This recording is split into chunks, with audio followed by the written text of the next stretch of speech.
she did a stomp and a stomp, so her low body was engaged. And then she took the loudest breath of all time. She went, which got a lot of air in her lungs. Yeah. And then she went,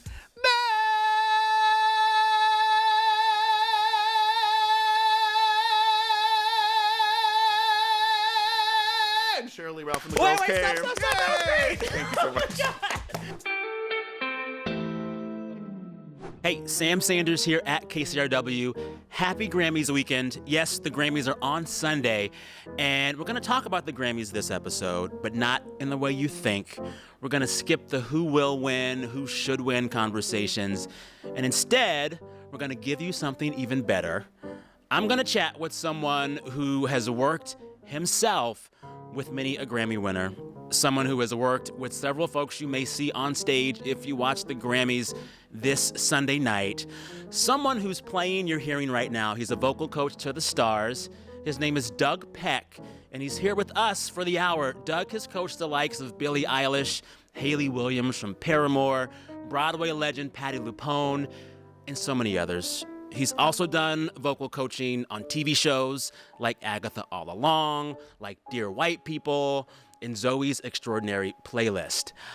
He's going to tell me what a vocal coach actually does, why everyone in the biz actually has one, even the greatest voices. And he's going to give us all, including me, some tips for better singing while at a grand piano here in the Annenberg Performance Studio at KCRW.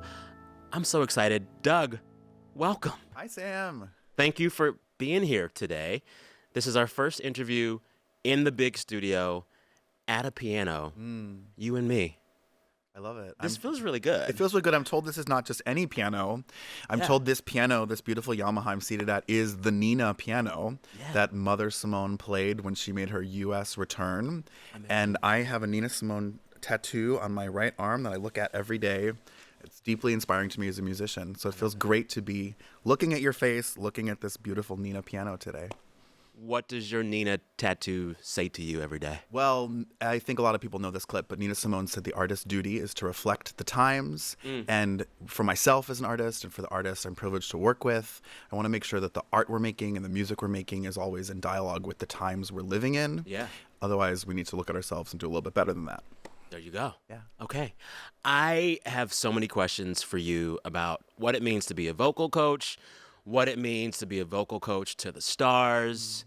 But I feel like I got to start by having you show our audience what a vocal coaching lesson session with you would feel like. So imagine I'm your newest client. Yay. This is our first meeting. What's the first thing you do with the client to assess their voice or begin to train their voice? I'm your guinea pig. Do it on me. Welcome to the studio, Sam. I'm so excited. Thank you for voting for yourself and taking this step and deciding that you want to make your singing even better. Okay. The beginning of this can feel a little bit like a first personal training session and a first doctor's visit. So we'll run through this quickly, but I will ask you a couple questions. Okay. I want to know, do you have any prior vocal training? I do. I was a music composition major in college, saxophone focused, but I took 2 semesters of oral skills, ear training, and that was just singing. And then I sang in the choir at church growing up. Amazing. That's a great training ground. I usually ask people, what is one thing you feel like you're good at and one thing you know off the bat you want to work on? I'm very good at goofy voices. Ooh, love. I'm very good at a subtle little, like, John Mayer whisper baritone. I don't know how to project in my normal range or belt. Great. Those are great things to work on. Then I ask, is there anything in the body that people want me to know about? People will volunteer that they experience scoliosis or one of their lungs is different or they have a deviated septum or something. Anything in your case history? Old and tired. Old and tired. Yeah. That's a great place to start. And then finally, I do ask people if they want to share anything about mental health. Are they experiencing ADHD or anxiety or depression or bipolar disorder or anything that they feel like will be germane to the work? And this, I hope, builds a sense of trust between teacher and student off the bat. Follow up to that. Yeah. I think a lot of folks hearing a vocal coach talk about their first session, they wouldn't expect a mental health question. Yeah. I mean, what is the connection in your mind between those kind of mental health issues and just singing? Great question. So ideally, the music that we're going to be making is connected to our whole body, mind, and spirit. So if we approach this only as a physical discipline, we're ignoring the mental and spiritual wellness piece of ourselves that ideally is a huge part of our music making. Okay. So just framing that off the bat as we're talking about your throat, we're talking about your body, and we're talking about your mind gets people thinking, is this the right vocal coach for me, right? Okay. So you didn't answer that question, but you can answer that when you want to, if you want to. I mean, listen, what is my biggest mental health issue today? I don't know. The 10. Real. Traffic. Like, that girl. Great. Yeah. And then we'll do a little bit of posture and breathing stuff. So place one hand on your chest and one hand on your belly. Oh, this is yoga. Yes, it is. That's exactly right. And we're going to take a nice breath in, and we're going to work on that belly hand. Through the nose or the mouth? Doesn't matter. Okay. And then breathing out on a nice S sound. Beautiful. You can do 2 more of those.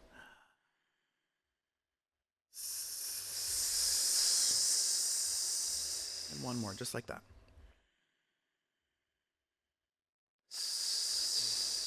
Now, when you were answering my questions, I was learning a lot about your speaking voice, which is the same instrument as your singing voice. Okay. And we can already tweak this exercise for your goal of having more resonance and more belt. Okay. So keep your hands there. We're going to take a breath in, and we're going to do the S louder. Okay. And we're going to keep it loud from start to finish, like this.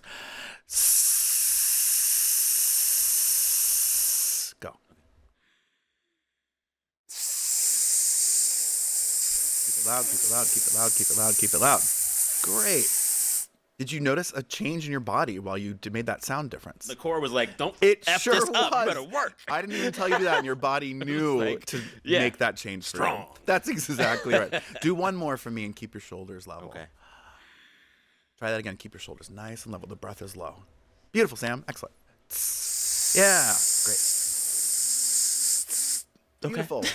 This is a scaffolding process, so we now have some physical awareness and some breathing that any sounds we make throughout the session will be made on top of that. Yeah. And you'll remind yourself to do that. And if you forget, I'll remind you to do that. Okay. What's next? You want to do a scale? Yeah. Hey, bravery in here. I love it. Can we do E-A-R? You're going to breathe the same way. Then you'll do E-A-R. Go.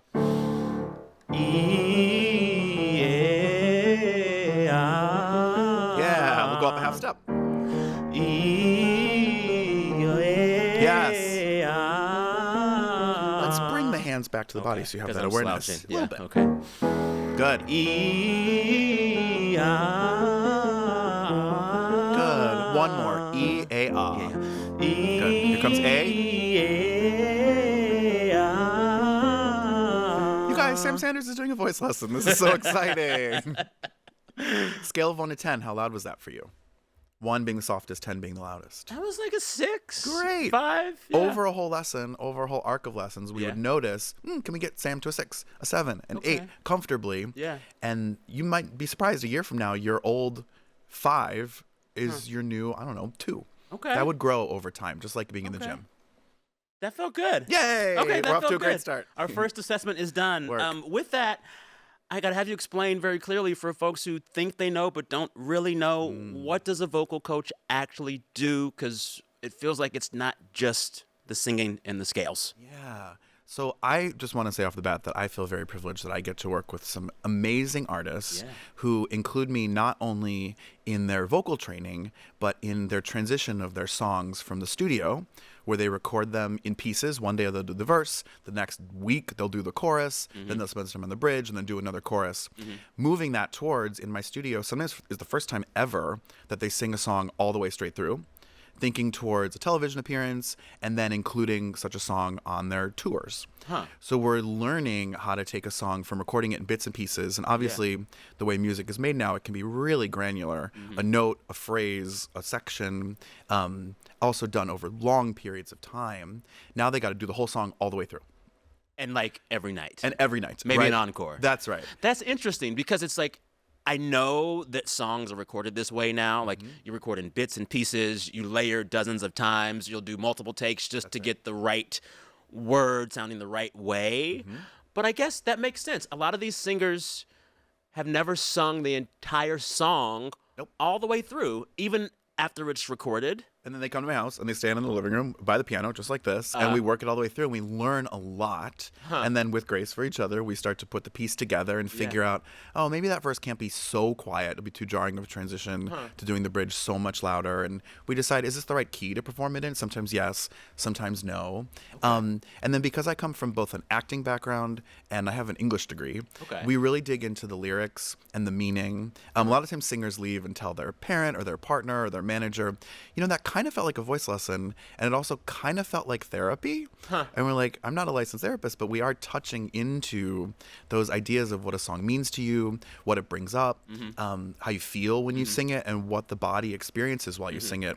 Some of these folks then go on to sing these songs hundreds, thousands of times. And part of my job with them is to keep it fresh. I had a singer do an SNL appearance last year on a song that was just about to start getting on the, I could do this like I'm unloading the dishwasher in her brain. And we worked together quietly in the dressing room back to, why did you write this? What did it mean to you? What do you want the audience to feel while you're singing it? And those conversations are just such a beautiful part to be a part of with these artists. I've heard that when you do intake for new vocal coaching clients, you ask them about their sign and about their sun sign? Yes. Why? I'm an astrology girl. I do have a tattoo of my birth chart on my arm. I'm a Cancer sun. And it's just a great way to know about somebody. So, like, let's say somebody comes in and says they're a double Virgo. I'm going to, as a flexible teacher, think towards giving them tasks. And Virgo's like what? Virgo is an earth sign. Beyonce is a Virgo, for example. And imagine, let's say we're so lucky to have Beyonce in the studio. We're going to think we're going to work towards tasks that she can achieve and check them off her list and know that she achieved them and feel really confident. As opposed to, let's say I have a Pisces in the studio. It's my fellow water sign, a much dreamier sign. We might not be so based in measurable goals and more towards our experience. What did we feel like? Can we explore our sad sounds today? Can we explore our angry sounds or our happy sounds today? And that might be a more dropped-in, successful session for them. I'm also nosy.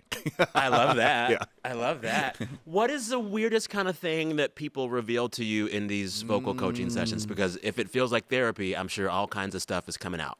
The number one thing I've seen a lot of, and it's really chilling and beautiful when it happens, is this kind of regression back to, particularly with cis male clients, this like moment around puberty when our voices were changing, and someone, usually a dad or a grandfather or a choir director, made some like offhanded lame comment about like you can't sing or you shouldn't Not even sing. that. She's just like, what's up with your voice, dude? Exactly. I got, Mom. I got, why do you sing out of the side of your mouth? Which all low voices do.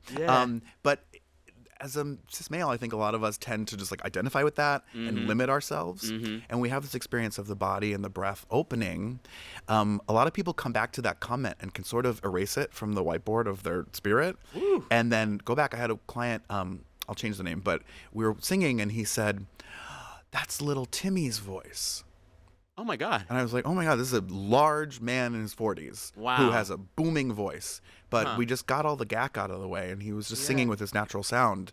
And it brought him back to that time 30 years earlier. I mean, just goosebumps having moments like that all day long in the studio. So for listeners hearing this who are thinking about what affects them emotionally and mentally about how they sing, if they sing, what is a question they could ask themselves to begin to excavate that? Beautiful. I mean, part of my job I think about, and part of my time on this earth I think about, is that my job really is to listen. And I think we all are hearing so much sound all the time. So really cultivating listening as a skill helps us then produce sound. So you could like take a piece of music, maybe something you know really well. What would you choose? Like, I've listened to that recording 1,000 times and I love it. Aretha Franklin's original recording of Ain't No Way. Great choice. It's perfect. So we know Ain't No Way, it is perfect. Sissy Houston's perfect. Everything about that is perfect. Yes. We know it like we know our names, but we would pretend we've never heard it before.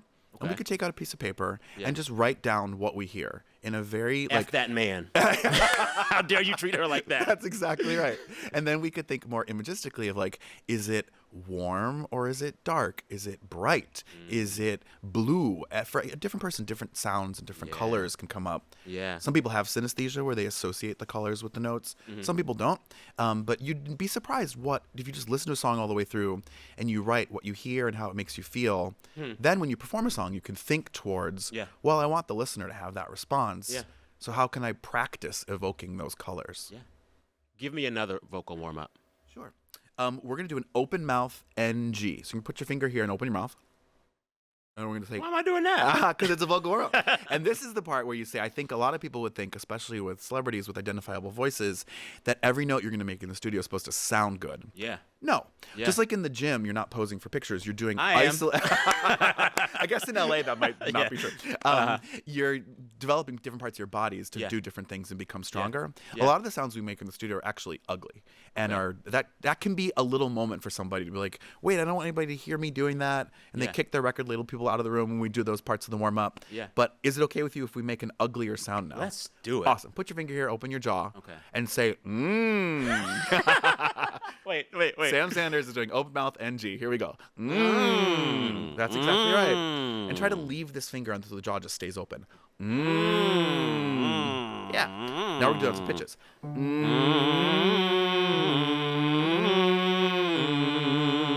And what are you going to do before you make that sound? Laugh. That too. Oh, you'd be surprised. Some people cry in the studio. Some people laugh in the studio. We're going to take a breath first. Okay. So we're going to do...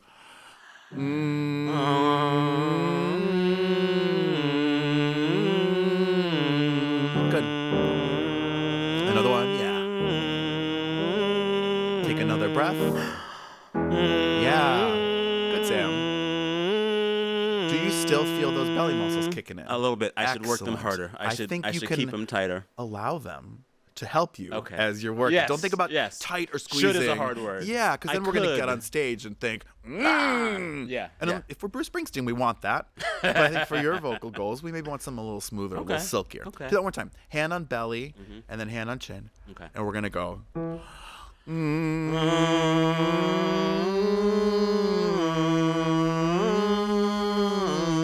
Excellent. Anyone could do that for 5 minutes a day, whether they sing or even speak. Okay. And find, my voice is a little bit bigger, a little bit fuller, a little stronger. And for those who can't see it, I'm taking my index finger, hooking it like a hook. Yep.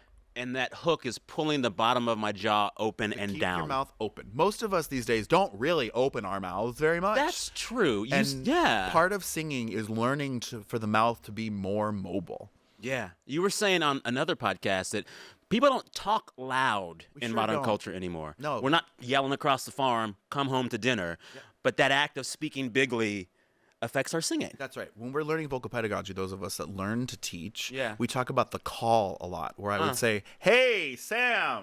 And you think about a lot of those loud singers from opera and from church and from musical theater. Yeah. They're pretty loud singers. Yeah. When I work with Patti Lupone, you know she's coming down the hall because you hear that booming voice coming at you. Yeah. And her voice is just sort of in that position all the time. Yeah. Because she worked really hard. And also just personality-wise is calling at you all the time. Mm-hmm. Hey, Giuseppe, get in here. It's a great vocal exercise to think towards that. Hey, Giuseppe, get in here. Yeah, that's awesome. I feel it. You mentioned Patti Lupone. You have some clients who people would say in their head, they don't need a vocal coach. Patti Lupone doesn't need anything, so it's a privilege to be in the room with her. So when someone of that caliber of vocals comes to you, what is the work? Sure. So I'm glad we're talking about someone like Patti. A lot of what I do is in the music world, but then a lot of what I do also is in television, film, and theater world. We should say that Patti Lupone is part of the cast of the new show Agatha All Along, where the witches sing. They surely did. And you coached that singing. That was a blast. I got to work with Catherine Hahn, Patti Lupone, Sashir, my friend, our queen, and Ali Ahn, and the amazing Deborah Jo Rupp, and Joe Locke. It was a total motley crew of amazing actors and singers, some of whom have tremendous experience singing, like Patti, and others who'd really not ever sung professionally before. And my job working with the amazing Bobby and Kristen Lopez and the team at Marvel was to get everybody to blend.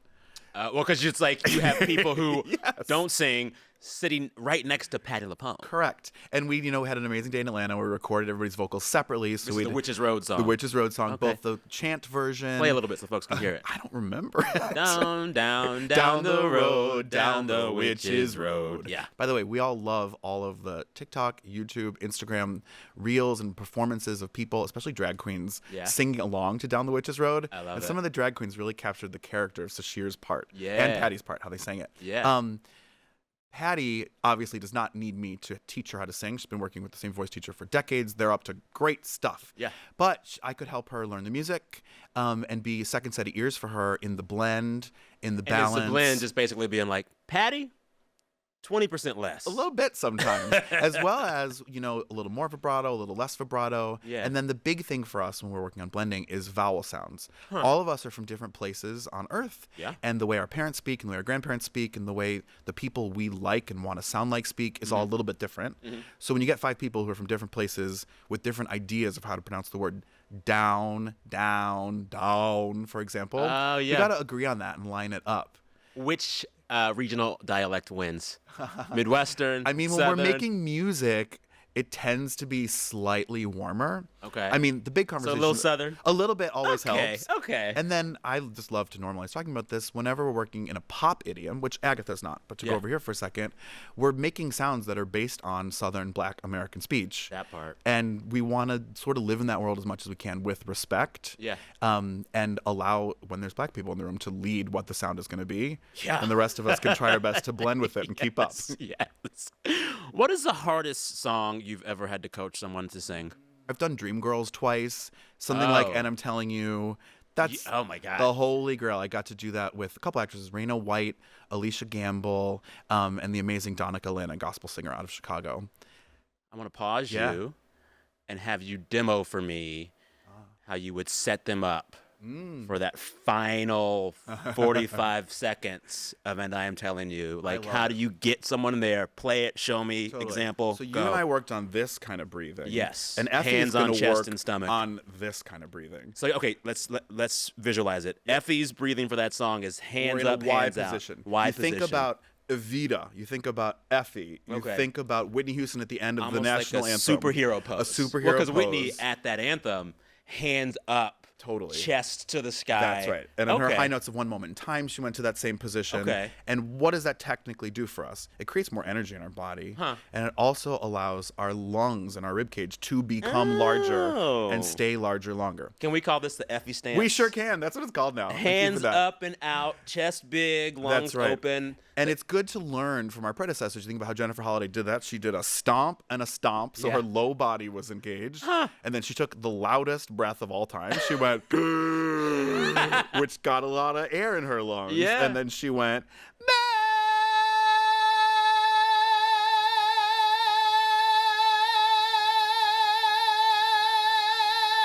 and Shirley Ralph and the girls came. Stop. That was great. Thank you so much. God. You held that note. Thank you. Wait, teach me. That's what we work on with our Teach Now, me. here's what I told you in that email, and I'm going to say it again. We're not working in tips and tricks, so you're not going to be able to do that right now. You can't go to your trainer and be like, I saw you deadlift 500 pounds. Can I do that? You're going to deadlift with the empty bar right now. Okay. But you, Sam Sanders, are going to come in your Effie position. Okay. And I want, do you have room on your feet? Yeah, you can stomp on the floor. And do a right stomp and a left stomp. I'm standing. Good. Okay. And take a big breath in through your mouth after you stomp, stomp. Yeah! Now, what'd you do? You started laughing. I started laughing when you stopped singing with me. Well, You let's have to do sing it it with me. together. We'll do it together. Ready? Okay. We're going to stomp, Okay. breathe, May. Ready? Effie pose, Effie hands pose, up. hands up. Everybody at home, do Lungs this with open. us. Okay. Here comes our right foot, and we're going to stomp, stomp. I didn't breathe right. Oh, Sorry. Good way to notice that. This is just how a lesson would go. Right. Okay. Effie pose. Effie pose. Here we come. Stamp, stamp. Oh, one more time.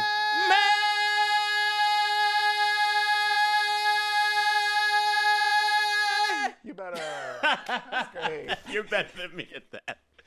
That was fun. Isn't it fun? It's a little nerve-wracking. It's a little nerve-wracking. Yeah. I had a comedian client a couple months ago come for her first lesson. She sang her first note, and she said, well, this is really vulnerable, isn't it? It's like, yeah, we're making all these sounds. Yeah. And the voice will tell on us and tell us how we feel, the parts of us that sometimes we hide, especially in the public eye. And that's what's so inspiring about being around these big artists is they just go on stage and tell the truth. Yeah. I don't know her, but Bette Midler once said in an interview that what she thinks about doing is walking center stage, unzipping her skin, stepping out of her skin, and just showing herself. That's a good lesson for life. Isn't it? I like that. Yes. I like Unzip. that. Unzip. I felt a little unzip with the Effie pose. Yes. Yes. I've heard people say that everybody can sing, given the right environment, training, etc.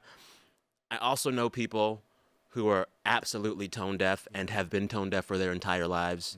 You, professional vocal coach, do you think everybody can sing? I love this question. I'm going to be a little 3 planets in Libra with my answer and Mercury and Gemini and skirt just a hair and say I think it would be good for everybody to sing. Oh, you're a diplomat. Thank you so much. Yeah. Now, can everybody sing like Whitney Houston? No, of course not. That is an anointing and a blessing and a perfect lineup of a great instrument coming from a great royalty vocal family. Leon T. Price, Dionne Warwick, Cissy Houston, all that we know. And then being around singing, so using the instrument all the time.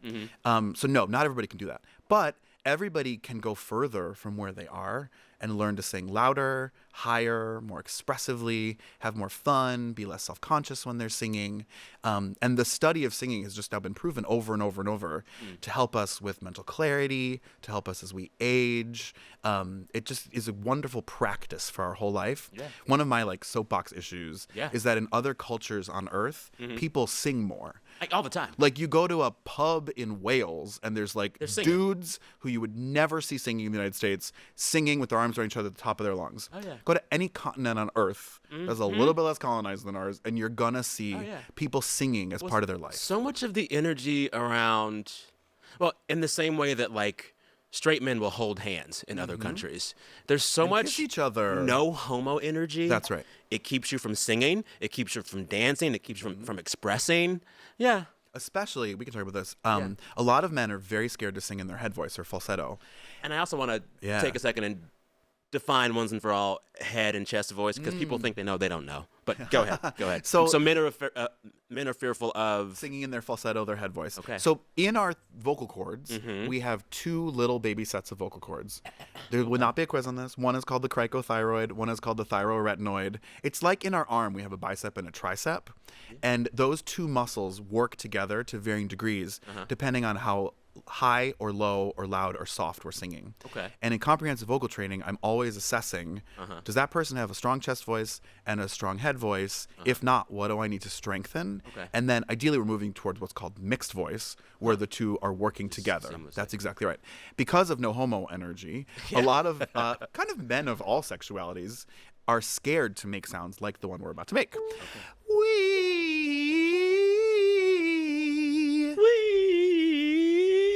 Good. I want to make sure everybody remembers the first thing you said in our intake, that you like doing mimicking. I do. That is the #1 wind at our back in this session we're having today, because I'm making a sound and you're mimicking it. Yeah. A lot of the greatest singers started that way as children. Yeah. We work with one Broadway actress who says as a child, her mother said, well, that's great that you can sound like her and him, but what do you sound like? And thus began an existential crisis that this woman's had vocally her entire life that we work through in our work. Let's do that again. Okay.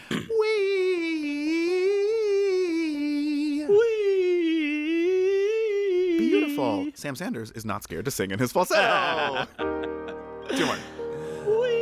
Good. Now let's put it together. You're going to think, I'm going to breathe, and I'm going to do my wee. Yay! Beautiful. Oh, my goodness. Thank you for modeling that for the boys at home. Trying. Yeah, boys. Is that chest voice or That's head voice? falsetto, head voice. Head voice. Sing in your head voice. Don't be afraid. Now let's switch from that and show listeners what our chest voice is. Yeah. Can you say ho, ho, ho? Ho, ho, ho. That's our burliest chest voice. Ho, ho, ho, ho, ho, ho, ho, ho, ho. Ho, ho, ho, ho, ho, ho, ho. Good. Ho, ho, ho, ho, ho, ho, ho. 2 more. Ho, ho, ho, ho, ho, ho, ho. Good. Ho, ho, ho, ho, ho, ho, ho. Awesome. You actually got a little mix on top. That was really nice, Wow. Sam. I like this. I can tell. You better come for a full lesson in the studio sometime. I'll do it. Yeah. I'll do it. It's funny. The more we're singing, the looser my body's getting. Good. I'm glad you feel that. I feel it. How do you know when you're with a client when they are locked in? Well, I ask them a lot because the way I was trained as a singer and all the whole my generation and previous generations were trained was the teacher has the answer and the teacher decides and the teacher tells you. Well, that's all well and good, but they're the one who has to go out there and do it. So I'm always assessing with them as a co-leader as much as possible. How'd that feel to you? What did you think of that? Some people are really able to answer that question, and some people have never been asked a question about their feelings once in their life culturally, and it can really take up to a year sometimes before someone says, yeah, that actually felt good to me to do that, or I didn't feel so good about that. I have one artist I work with whose team is always so happy that I'm there because until I came, they would think she felt one way and she would always feel the opposite. Really? And it would lead to some real awkward conversations of like, great one. She's like, what are you talking about? That felt awful. Really? Or like, that was really bad. She's like, I felt great about it. Really? And so that assessment has now been removed from anybody but me and her talking. Yeah. And she's become more empowered to say like, this felt great. I want to do that again. Or that didn't feel great. Here's what was in my way. Here's what I want to work on. And then it feels better the next time. What is the question that almost always gets you there to that openness? I mean, usually for someone who writes their own material, why they wrote it in the first place, and just helping them remember, oh yeah, I was in the backyard by the pool and I was thinking about that relationship and then the words just started flowing. People tell me I tend to start speaking softly when we do that work. Really? And there is something about like, hi, this is the more soothing end of my instrument. Yeah. That just helps soothe them so they can calm down a little bit. Yeah. I love that. Cool. When you're coaching yourself, what are your warm-ups? Oh, well, first of all, that's a great question because a lot of us do not coach ourselves and do not do any work. I started about 5 years ago working with the master teacher, Jeannie Lavetrie. So the vocal coach has a vocal coach. Oh, it's like therapist. There's always a final boss, right? And she had a teacher before her. Yeah. And she challenges all the people she's working with, no matter how many lessons you're teaching, find some time to work on your own voice. Okay. I can't say I'm always great about this. I am by nature a people pleaser and a giver. I'm a Cancer sun. So if there's 6 people in a day, I won't always get my stuff in. Yeah. But if there are 3 or 4 people, I'll try my best to do some warm-ups. I'm a low voice. Yeah. So for me, I'm always working on my head register, doing lighter sounds. And also since I trained in opera originally, I'm always working towards getting some of that style out of the way and working on some more R&B conditioning exercises, some folk stuff, not opening my mouth so much actually. Can you show me an R&B exercise? I surely can. Because I'm curious So now. a lot of voice teachers work on the Western scale, 8 notes. But a lot of R&B music and pop music in general is that you are with me. 5 notes, baby. So we're going to do a pentatonic scale on the word yeah. Yeah. Yeah. You didn't need anything to do that. That was great. Take a breath and try to do that a little bit louder. Okay. Yeah. Good. Now try to do it a little bit faster. Yeah. Starts to sound a little bit more like a run, huh? Yeah. Awesome. Yeah. Oh. Yeah. Good. Make sure you got a little firmness on that first note. Yeah, baby. Yeah. Here I come. Okay. Yeah. How did that feel different as that moved after that firm stronger. entrance? It felt stronger. stronger. How would you do it for you? What are you listening if for? I was going to work on this all day. Yeah. And then I would do some descending. Yeah, yeah, yeah. And then the thing everyone wants to talk about right now is should the jaw move, should the jaw not move? I love a good jaw move. I do too. I love a good jaw because it's when the vocalist knows that they get to show off. Like when they hit that long note and they start belting and then halfway through the note, a little jaw wiggle. Yeah. That's them saying, look at me. Look at me. Look at me. It's the body working. Yeah. So a lot of training is nothing should ever move, nothing should ever be seen. We should be like we're in a choir, very static. And for certain genres of music, that might work. But in this, I would enable myself to feel very physically engaged. And if I saw that show up, I would be happy to see that show up. Yeah. I mean, if like for me, it's like growing up in church, in a black church, half of the performance is visual. And you kind of got to peacock a little. Yeah. I want you to strut. I want you to move. I want to see the notes through your whole body. That's right. Yeah. Effie White's peacock. Effie White's peacock. I have two things to say that. One, I grew up Jewish in Chicago. Yeah. And the greatest musical moment of my childhood and the highlight of my year was the Reform Synagogue and the Baptist Church having their musical crossover. Stop. And we were a Reform Synagogue, so there was like some guitars and some songs in English. But Jewish music is beautiful. It tends to be pretty minor key and pretty slow and pretty just religious for yourself. Yes. And then the Baptist choir came and I was like, wait a second. Yeah. This is really, really exciting. And a lot of sounds that have inspired my whole entire life opened up in that experience. And then the other thing I want to say, a lot of people I work with only have a singing background. They're at a guitar, they're at a piano, or they're at a laptop making music. And they never really thought, especially the white singers, about what they do with their bodies while they're singing. And because I love the kind of performers you're talking about, Tina Turner is one of my all-time favorites. Yeah. If I had my druthers, everyone would perform like that. Okay. If their music asked for it. Okay. And if their music doesn't, maybe they could have a little sea salt flake of asking for that. And to like that specifically, I mean, moving while singing, that triple threat. Yeah. The storytelling of the song is being told through the body as much as through the voice. So in my studio, when people are on the, hi, I wrote my song at the laptop energy, we're moving around the studio a lot. Well, because I feel like a lot of the pop that I love right now, it's called bedroom pop. Because it's kind of quiet, sad, kind of reserved, kind of sad. And a lot of these people have made the music on the laptop in the bedroom under the blankets. It's whisper voice. That's right. And it's meant to go into your headphones. Literally. So you're going to hear it softly. Yes. And they can sing it softly in studio over 100 takes. Yeah. But then they got to do the bedroom pop, the whisper singing live. With live instruments in a larger space. Yeah. So the thing I think towards, and this is a classical idea that I've kind of tweaked for this, is I want to achieve that effect. Yeah. Well, let's say in the score in a piece of classical music, it says PPP, pianissimo, really, really soft. I could maybe right here in a microphone do ooh, and that would record fine. Yeah. But that's never going to carry anywhere. In front of a band, never on a stage. I'd be like, did he sing anything? No. Yeah. So you have to think, how can I achieve that effect in the space that I'm working in to the people that are going to hear it? So it's probably going to have to be louder and fuller than that, while still getting that kind of calming internal emotion. Yeah. Talking about this, the challenge of bedroom pop on a stage, I'm thinking about one of your most successful clients, Billie Eilish. We love her. I feel like you've worked with her on doing just that. Yeah. It worked because I've seen her perform live and it works. But like, what is the hardest part of making that transition, bedroom pop to a big stage? Sure. Well, first of all, we love Billie Eilish. She's been so amazing to me, and I hope that I've been able to give back to her what she has given to me in my life and in my understanding of music and performing. It's just incredible to be by her side in some of these really big moments she's had in the last 3 years since we started working together. Ordinarily, I don't talk about my clients very much because I do think more on the doctor side. Yes. I will say that on this press tour, Billie has been talking so much about her vocal training, and I love that she's normalizing talking about the gains she's gotten in vocal training. Okay. And I would direct people to go straight to one of those where she, from her own mouth, talks about what she's gained as a vocalist and as a person through extended vocal training. Because that's the real proof to hear it come from her mouth. How does that feel when a client brags on you? It's awesome. Yeah. It's beautiful. It makes me really proud of the work that we're doing. Yeah. And I would say that a lot of it's exactly what we're doing. We're doing physical work. We are doing the idea of how do we make that same effect in a larger space.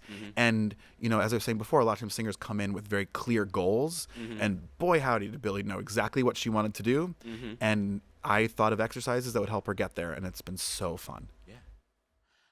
In advance of our conversation, I was like, when have I seen vocal coaching on screen?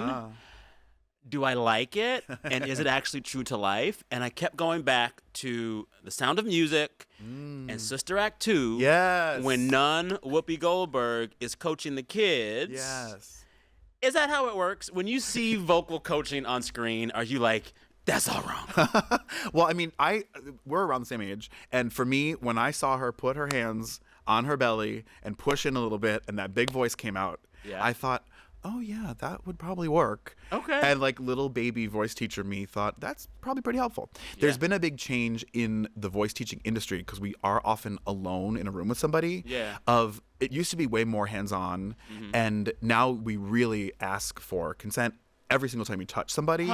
And some people will be like, nah, I think I'd rather not. And some people are like, please, I'm begging for you to make a physical adjustment. Yeah. So in those, we do see those physical adjustments. Gotcha. What's beautiful in both of those examples, because it comes from nuns, is they're doing that in a group context. And like I said before, to your church experience, singing in a group is amazing vocal training. And it isn't only me and a person with a degree in a room. That's not the only time we're learning how to sing.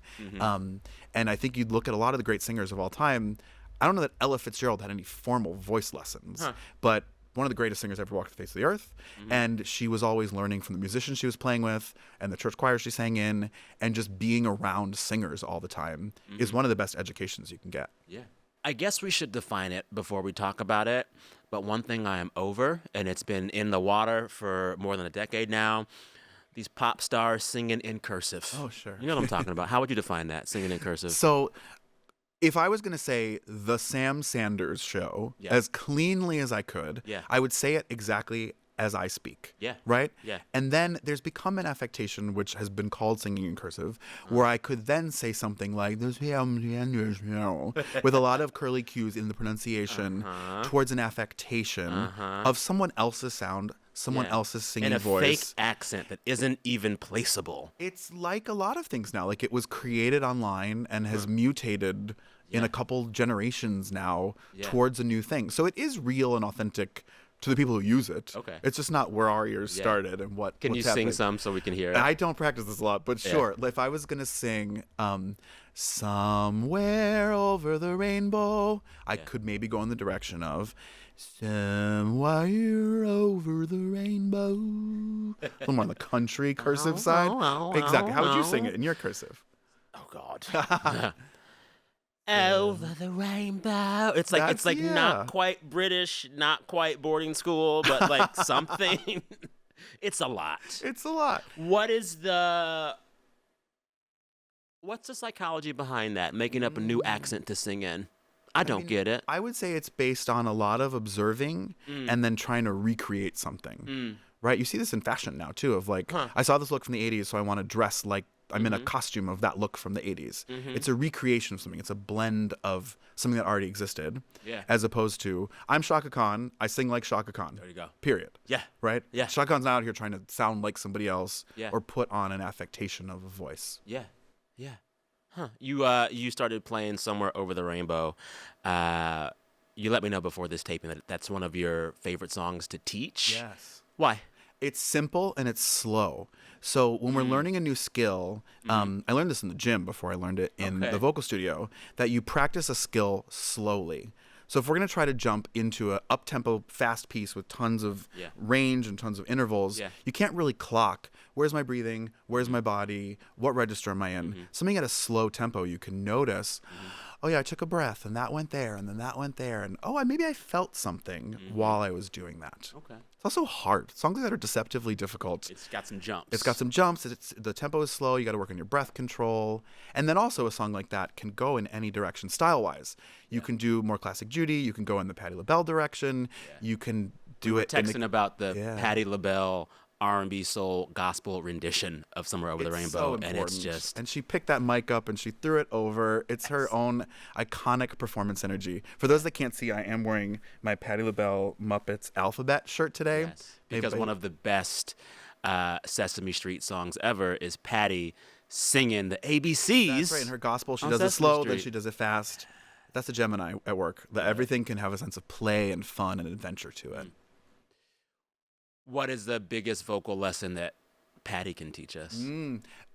Go for it. A lot of people, especially now in the soft sound eras that we have found ourselves in, are really scared to fling their sound out there. Patti is currently on her 80-65 tour. She's 80 years old. She's been singing in the business for 65 years. Wow. She is fearless. And to get into the high pitch range, you can't be scared of that. If you're Wait, teach me how to do that. we're gonna make a nya nya nya sound. You ready? Okay. Yeah. I knew you were gonna start laughing when we did that. Okay. Yeah. Good. Maybe it's a little louder, a little nastier. Yeah. Two more. Yeah. Big breath. Yeah. Now, if we want to go closer to Patti's range, we're gonna do something like this. Okay.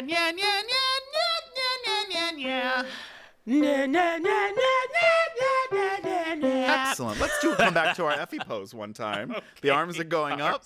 Sam's gonna take a big breath and try one more of those. Go. Beautiful. And with so much love and respect, nice. well, I want to clock nice. what we said. Yeah. Can you do that back to me right away? No. Yeah. Could you work on that for a couple months and get better at it? Yeah. Of course you could. Yeah. And then you could go to karaoke and be like, I'm going to throw on a Patti LaBelle song Okay. and give it a spin and see what that feels like in your voice. Yeah. There are people hearing this conversation who are still afraid to sing, to think about singing, to do it around people. What do you say to them? Be brave. And find the right teacher. It really is like finding the right therapist or finding the right partner. If you don't vibe with somebody, you are not going to thrive in their space. You're not going to feel comfortable to be silly and do like we just did. Every time you do it, I love it so much. Right? That's a real strengthening sound. And if you got to walk backstage at the Grammys, we're going to be at the Grammys on Sunday. Every little artist is doing their own little vocal warm-ups with all the army of vocal coaches. And you're going to hear some of the greatest singers alive making some of the weirdest sounds you ever heard in your life to get their voices placed and ready for what they have to do that day. You'll hear a lot of that. I love it. Speaking of Grammys, we're not going to do a who should win, who could win, why will they win. Overwhelming this year. It's overwhelming this year because all of my favorite women in pop are up for all the awards. Oh, yeah. But I do want to ask, as someone who knows these artists, will be at the show, knows the industry, what do viewers at home need to keep in mind when watching the Grammys that we don't usually keep in mind? Well, I think for all these things, we need to think about who the voting body is. And just think towards what do they like. And when you see an award singer-songwriter, right? And there's people who make music, so they're engaging with what the music is, what the music's doing, and what feels revolutionary in songwriting and in production. Most of us at home are not listening along those lines. And we're thinking towards, I like her, she makes me feel this way, I had a really powerful moment with this song. Someone who's not getting a lot of discussion in many circles, I just want to shout out for a second. I am a big lover of the Andre 3000 flute album. Well, that's one of us. I do have it tattooed on my body. Wait, you have the flute album tattooed on your body? I have the flute album tattooed on my right bicep. Not Stankonia, not The Love Below. That flute album hit me hard. To watch an artist like that who's so known for something veer so hard in the direction because he loves it and make something, as a black man, to make something that's so meditative was really beautiful. And one of my peak life experiences, they at Luna Luna, Andre 3000 did a pop-up performance where they had the Basquiat Ferris wheel coming to light and they were working all the lights and all of the automation there, and he was improvising with his musicians. And then he started speaking in a language and we all leaned in. What language? Well, it was not real. And he said, I fooled you all for 3 minutes and you thought I'm this big serious artist. He was just speaking in gibberish. It was such a powerful, playful moment from one of our most famous people who's so well known for one thing. And ultimately with an award show, I want people to think how lucky we are that we have Beyonce and Billie and Andre and Seipel and Charlie XCX in our culture. And it's less about who's the best one of them. And thank God we have all of them. There you go. Yeah. What is a vocal lesson of Beyonce? I mean, I should be so lucky. Beyonce has such a wide range and so many vocal textures she uses. So a lot of that would just be running her through and saying, we touch your low notes, we touch your high notes, we touch your full notes, your belty stuff. We did a lot of agility. And I really sense we got this a little bit on Cowboy Carter. There's an opera girl in there too. And I feel like she could go even further in that direction if she wanted to. And that would be a blast to explore that in a lesson.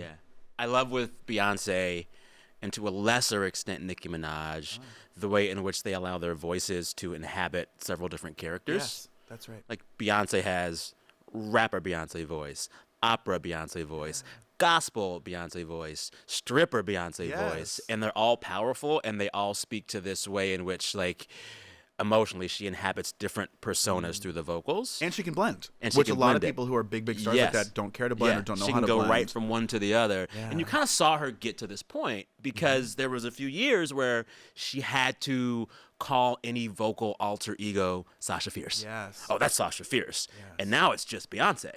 I'll share with you, I've used that a lot in lessons, particularly with high school and college age people. Yeah. Of Sasha Fierce, and Bette Midler called herself the Divine Miss M. Wait, really? Oh, yeah. That was her alter ego? Yeah. I love it. And when you can create a character, for some people that's way more successful than, I'm just me, it's just me out there. Some people love being seen on that level. Yeah. And for some people that's too horrifying. So they create an alter ego, and as far as the audience is concerned, as long as that alter ego feels very genuine and feels like something and someone that can move them, that's okay too. Yeah. But then over time, like you're saying about Beyonce, that does start to strip away, and someone gets a little more eager and a little more capable of showing herself. Yeah. What's your vocal alter ego? Oh, I mean, there's definitely like girl me, soft me. Yeah. And when I do cover material, it tends to be on the like Tori Amos, Regina Spektor side of the like soft kind of twisted rock diva like that. Mine, when I'm being goofy at home, just me and the dogs, is probably just like an old church deacon. I love him. Who was just like gravelly and like singing a song that people actually haven't sung in like 100 years. Let's do this. Can we sing this as Sam? Ah.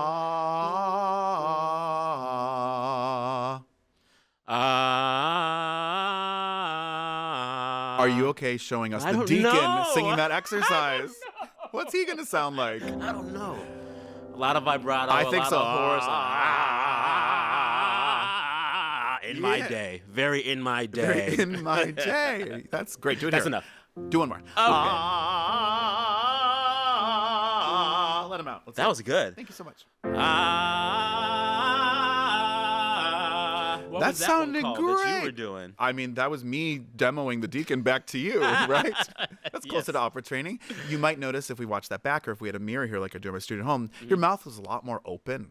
You could see on the inside. Yeah. Okay. Beautiful. Everyone should find their musical alter ego. Please. Yeah.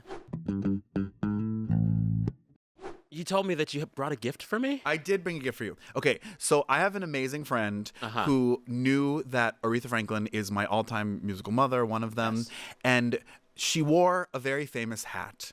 At Obama's inauguration, when she sang "My Country 'Tis of Thee." Yeah, the first one, right? The first one. Okay, yeah. And it was really cold. It was really cold, and she sang down, and we all felt so hopeful. Yes. And I love that hat. I have a friend who does photoshopping for me, and like my Facebook profile was me in that hat right away, and like became a thing with me. Loving. So you wore the hat before? Well, my friend went to Mr. Song, the milliner in Detroit, and asked to make a replica. He made one replica of the hat. Stop. It's the only one that exists. Stop. I wore it to an Aretha Franklin concert, and Did from she the stage notice? she said, "That's my hat! That's my hat!" While she was singing "Respect." Yes. And then I went backstage afterwards to meet her. A blessed moment in my life, meeting a huge icon. Is she nice? She was so nice, and she said, "You know, ordinarily I don't let people take a picture, but you can take a picture if you want." And she said, "You know, that's my hat." And I said, "Miss Franklin, your hat is in the Smithsonian. This is my hat. And also yours is diamonds and these are rhinestones."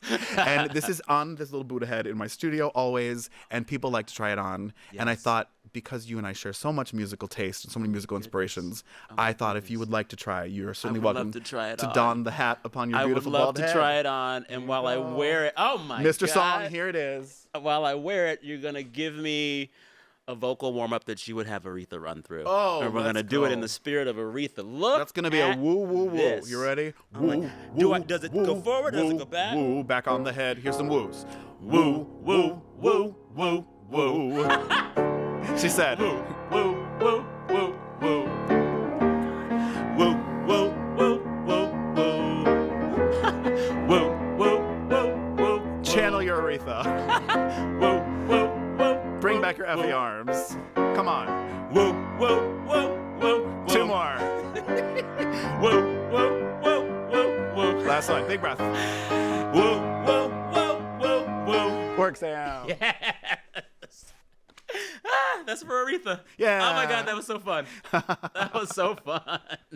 This is incredible. It's incredible. This is incredible. Treasure of a lifetime. I felt it. Didn't you? I felt the spirit. I felt it. You were a church lady. It. Yes. And the deacon. Yes. Now, we have a surprise Yeah. for the team that helps me make this show.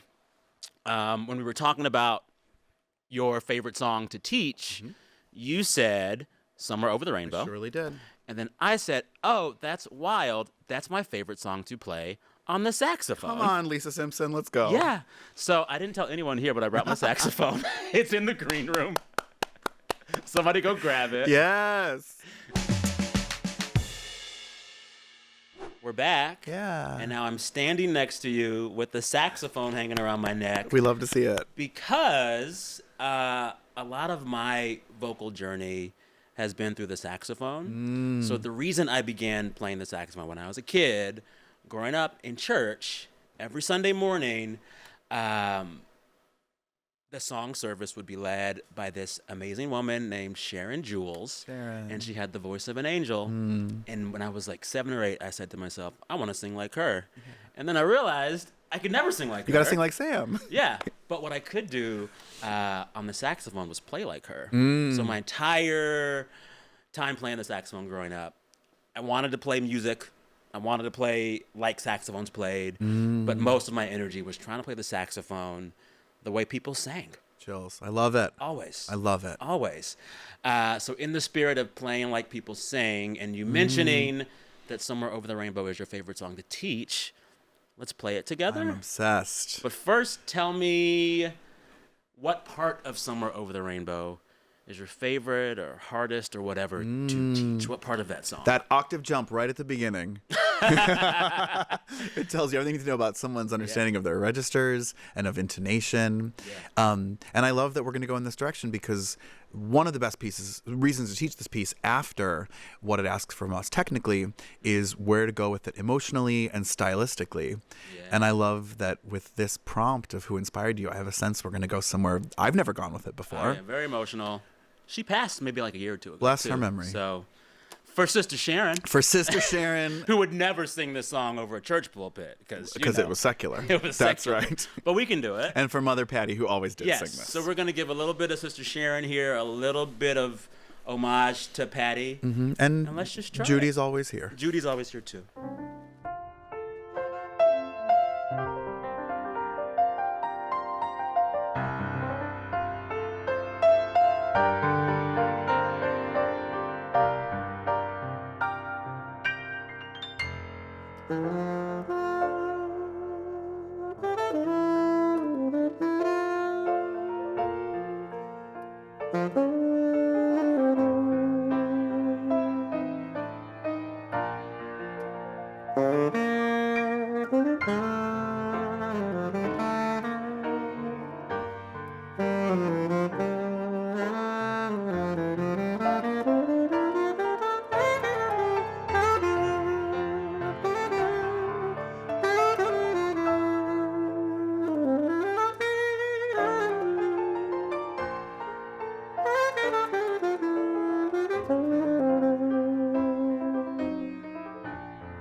Sam Sanders, ladies and gentlemen.